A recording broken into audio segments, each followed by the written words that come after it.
Everyone remembers Obi Wan Kenobi standing tall on Mustafar, eyes full of heartbreak, beard full of ash, yelling about the high ground like it was some ancient prophecy. But no one ever stops to ask the bigger question. Not how Anakin became Darth Vader, but how much Obi-Wan actually helped push him off that emotional cliff in the first place. Because, let's be real, Palpatine may have been the devil whispering in Anakin's ear, but Obi-Wan was the emotionally unavailable Jedi in the next room, pretending not to hear the screaming. He wasn't just blind to Anakin's pain, he was actively avoiding it. Like a manager who skips the staff meeting because someone might cry. The guy taught Anakin how to fight, how to lead, how to slice battle droids in half without blinking. But feelings? Nope, not on the training schedule. Instead, it was all Jedi code, Jedi order, Jedi suppression. If emotions were lava, Obi-Wan was a man carrying a bucket of sand and no clue where to pour it. And yeah, I get it. The Jedi weren't exactly big on hugs and therapy sessions, but Obi-Wan took it to another level. The man could disarm a Sith Lord, but couldn't emotionally disarm a single teenage outburst. It's like watching your emotionally distant uncle try to raise a dragon with abandonment issues. What makes it worse is that he clearly cared. He clearly felt something. You could see it under the robes and the deadpan delivery. But caring silently isn't the same as showing up. And when Anakin needed a friend, Obi-Wan gave him more rules, more distance, and eventually, more fire. In this video, we're diving straight into the emotional collapse behind the lightsaber duel.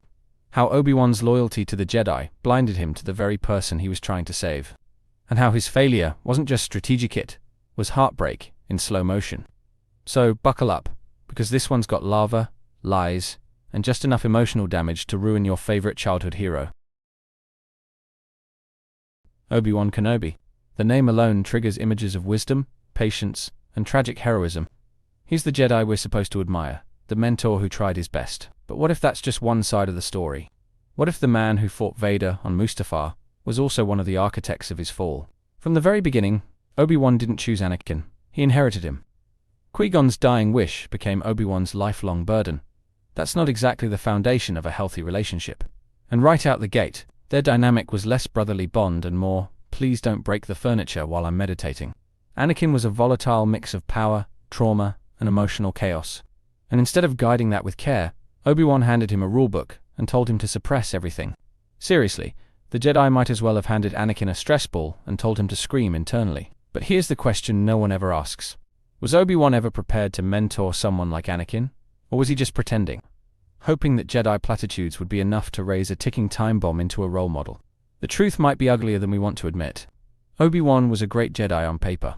But when it came to emotional intelligence and real connection, he might have been the worst person to shape the future of the galaxy. It's honestly maddening when you really look at how Obi-Wan handled Anakin's descent.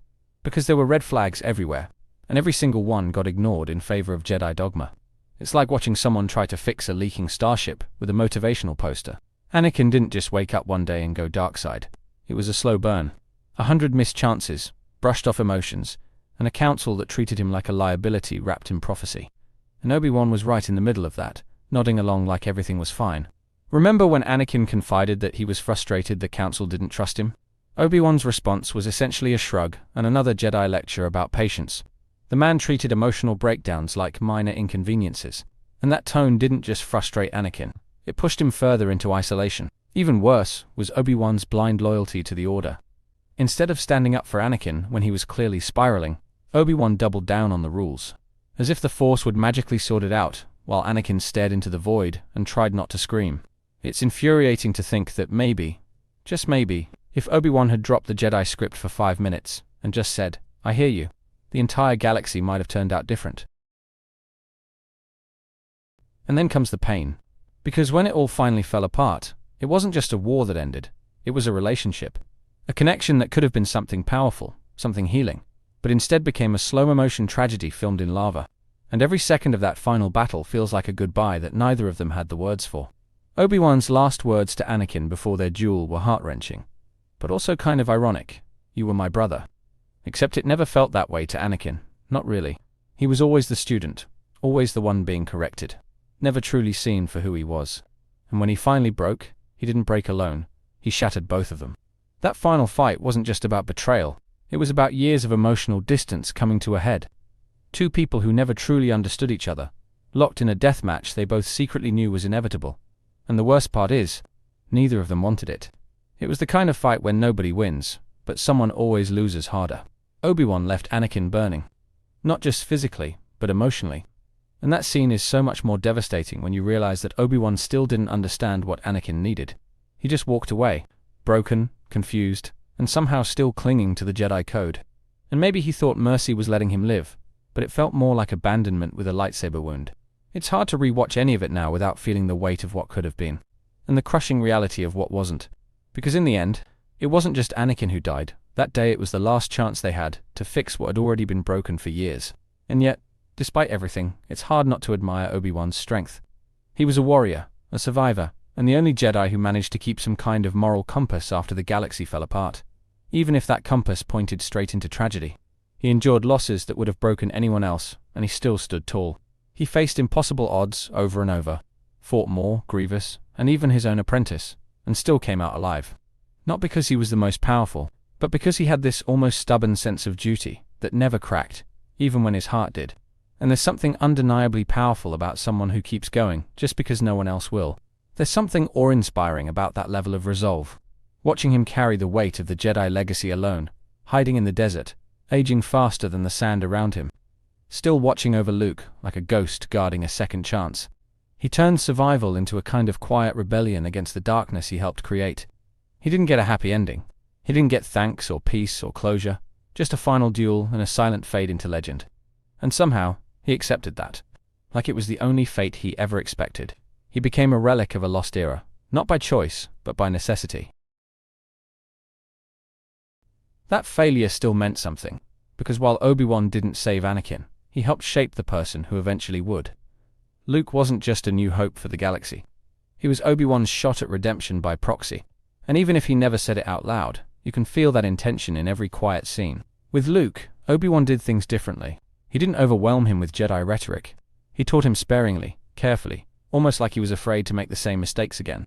And in those small changes, you can see a man learning from the wreckage he left behind. His approach became less about control and more about trust. Luke was allowed to question, to feel, to love.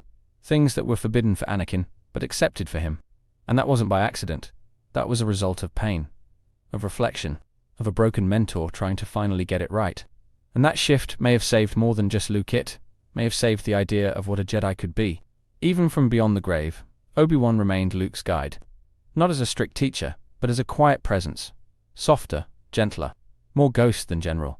And maybe that's the point. Obi-Wan couldn't undo the past, but he could help shape a better future. One whisper at a time from the edge of the Force. In the end, Obi-Wan didn't stop Darth Vader, because he couldn't. Because part of Vader came from him.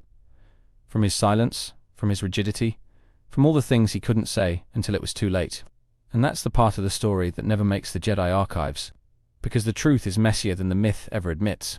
He wasn't malicious, he wasn't cruel, he was just wrong in all the quiet ways that mattered. And that's what makes this tragedy so devastating. Because it didn't come from hatred. It came from miscommunication. From emotional blindness disguised as strength. And sometimes the worst damage is done by people who think they're doing good. Anakin's fall wasn't just Palpatine's masterstroke. It was a culmination of missed chances, neglected cries for help, and a master who followed the rules while his apprentice broke under them. The Jedi Order didn't just fail, Anakin Obi-Wan did too. One moment at a time. And the galaxy paid the price for their disconnect. And maybe that's what Star Wars has always tried to tell us. That power alone can't save anyone. That wisdom without heart is hollow. That sometimes the greatest villains are born from the deepest heartbreaks. And sometimes those heartbreaks are written by heroes who didn't know how to say the right thing at the right time. So when we talk about Obi-Wan as a hero, we also have to talk about him as a cautionary tale. Because he didn't just witness the rise of Darth Vader, he helped build the man behind the mask. And that legacy is just as important to remember as the battles he won. Thank you for watching the whole video. I make videos because of my love for Star Wars and Marvel. I've been asked countless times how I get my subtitles, and I generate them automatically with a tool I built. That same tool can be used here on my website. It's completely free and doesn't require signing up. My website contains the subtitle generator that is perfect for any video. Blogging post, where you can sign up with your email and receive notifications for when I post, and also my 3 channels. Critical Analysis Hub focuses on Star Wars and Marvel movies. Critical Analysis Hub Plus looks at Star Wars and Marvel shows. And Critical Analysis Hub XP centers on video games, like The Last of Us series, Jedi Survivor, and GTA 5. Thank you for being a fan.